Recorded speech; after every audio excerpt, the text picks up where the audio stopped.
Հիմա Հայաստանում այդպես է, գաղափարը մի կողմում է, ֆինանսները մի կողմում։ Երբ որ կլինի դրանց միասնությունը, այսինքն գաղափարները կհովանավորվեն, կֆինանսավորվեն, այդ ժամանակ մենք կունենանք հաջողություն։ Այդպես արել է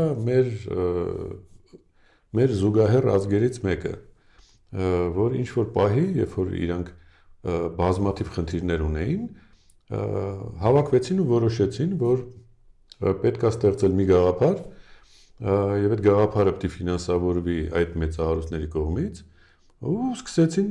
օգտագործել այդ գաղափարը, այդ ֆինանսները եւ այլ, եւ իրանք դարձան հզորագույն մի պետություն եւ ազգ աշխարհում,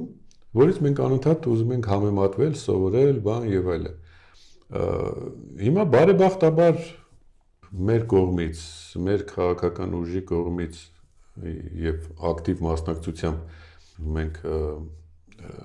եւ ստեղծվեց եւ մտանք դրա մեջ, խոսքը Լարմասի մասին է, Լարմաս գաղափարախոսության մասին է, որը մոտավորապես նույն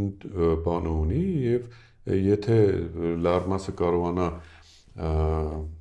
հասցնել մեր հասարակությանը, որ ինքը գաղափարախոսություն է, ազգային գաղափարախոսություն է, որը